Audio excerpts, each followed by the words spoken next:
नमस्कार, good morning, बहुत स्वागत है आपका। आप देख रहे हैं इंडिया न्यूज। मैं हूं आपके साथ पिंकी धनखड़। खबरों के खास बुलेटिन की शुरुआत करेंगे और इस वक्त की बड़ी खबर आ रही है बांग्लादेश से जुड़ी हुई। बांग्लादेश में यूनिस का एक और फरमान देखा जा रहा है। अब यूनिस के निशाने पर है स्वतंत्रता सेनानी। बांग्लादेश को आजादी दिलाने वालों के खिलाफ मोहम्मद यूनिस अब खड़े हो गए हैं। रातों रात 400 से ज्यादा स्वतंत्रता सेनानियों की मान्यता को रद्द कर दिया गया। राष्ट्रपिता बंगबंधु शेख मुजीबुर रहमान शब्द भी हटा दिया गया है। शेख हसीना के पिता और बांग्लादेश के पहले राष्ट्रपति थे शेख मुजीबुर रहमान। मोहम्मद यूनिस अब बांग्लादेश के इतिहास को बदलना चाहते हैं। अब उनके निशाने पर बांग्लादेश के गठन की आवाज उठाने वाले और पाकिस्तान से आजादी दिलाने वाले स्वतंत्रता सेनानी आ गए हैं।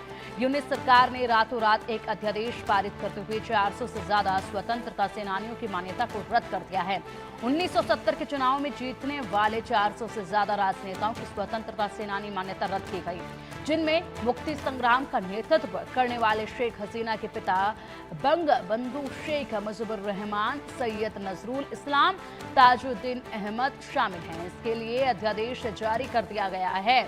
तो अब देखिए, मोहम्मद यूनिस का एक और ये फरमान देखा जा रहा है। जाहिर सी बात है, इस फरमान के खिलाफ आक्रोश तो नजर आएगा ही। बांग्लादेश में स्वतंत्रता सेनानियों के खिलाफ अब मोहम्मद यूनिस खड़े हो रहे हैं। इससे एक बात स्पष्ट हो चुकी है कि जिस तरीके से यहाँ पर लगातार गतिविधियां देखी गई है मोहम्मद यूनिस की तरफ से, उससे ये साफ होता है कि एक बार फिर से मोहम्मद यूनिस की चाल है कि बांग्लादेश को फिर से पाकिस्तान के साथ जोड़ा जाए और एक बार फिर से बांग्लादेश को हिस्सा उधर का ही बनाया जाए। इसलिए तो स्वतंत्रता सेनानियों के खिलाफ खड़े हो गए हैं। चलिए, इसी पर अधिक जानकारी के लिए हमारे सहयोगी रैनिक दत्ता का रुख करेंगे। रैनिक, बांग्लादेश में मोहम्मद यूनिस का समय बेहद कम बचा है, ये सबको नजर आ रहा है।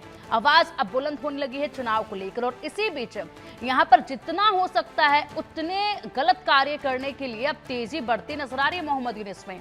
अब वो स्वतंत्रता सेनानियों के खिलाफ खड़े हो गए हैं। उनके खिलाफ एक प्रस्ताव उन्होंने लाके रख दिया है सामने।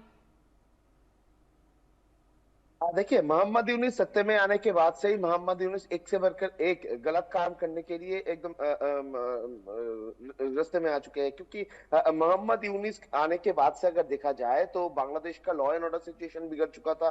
बांग्लादेश में जो आवामी लीग के जो सपोर्टर्स थे उनके ऊपर हमला हो रहा था, हिंदुओं के ऊपर हमला हो रहा था। मगर अभी जो देखने को मिल रहा है कि मोहम्मद यूनुस जो है वो बांग्लादेश का इतिहास ही बदलने का कोशिश कर रहे हैं। क्योंकि एक तरफ जब शेख मुजीबुर रहमान का तस्वीर नोटों से हटा दिया जा रहा है, ठीक दूसरी तरफ अगर देखा जाए तो जिन लोगों के लिए आज बांग्लादेश तैयार हुआ था उसी मुक्ति योद्धा जो टैग है, जो सेनानी है, उन लोगों का जो सम्मान अभी छीना जा रहा है, जिसमें बंगबंधु शेख मुजीबुर रहमान उनका नाम से बंगबंधु टैग भी हटाने का जो कोशिश वो मोहम्मद यूनुस की तरफ से किया जा रहा है। क्योंकि बांग्लादेश में एक अध्यादेश जारी कर दिया गया है जिस अध्यादेश के मुताबिक कोई मुक्ति योद्धा जो जिनको कहा जाता था वो लोग अभी मुक्ति योद्धा नहीं रहेंगे। मुक्ति योद्धा में सहकारी के रूप में उनको दिखाई देगा। क्योंकि मोहम्मद यूनुस का ये जो अध्यादेश है इनके जो कहा जा रहा है उसी के मुताबिक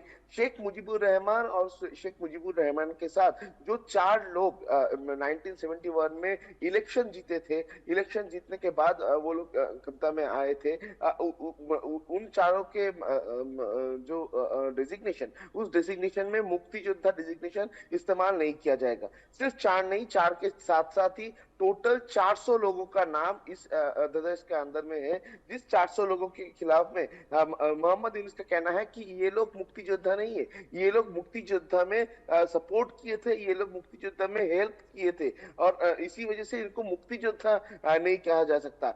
और इसी जगह से सवाल बार बार से आ रहा है, क्या मोहम्मद यूनुस बांग्लादेश का जो इतिहास है वो इतिहास को बदलने का कोशिश कर रहे हैं? क्योंकि 1971 में जो इलेक्शन हुआ था उस इलेक्शन के ये पूरा मामला जो है जो बांग्लादेश का तैयार होने के पीछे जो मामला है वो मामला तैयार हुआ था और जिसमें सबसे मेन रोल हुआ था शेख मुजीबुर रहमान का।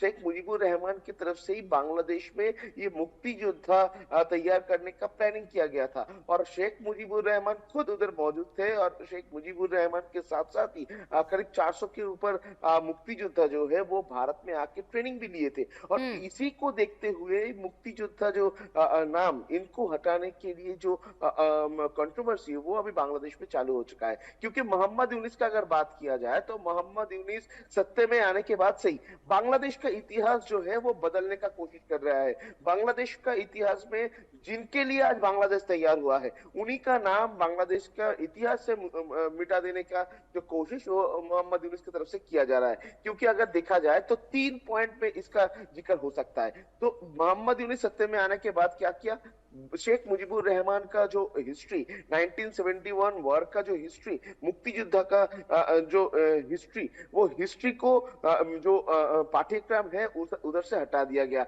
यानी एजुकेशन सिस्टम में हिस्ट्री में 1971 वॉर का जिक्र नहीं किया जाएगा, जिसमें शेख मुजीबुर रहमान का क्या रोल था वो भी नहीं दिखाया देगा।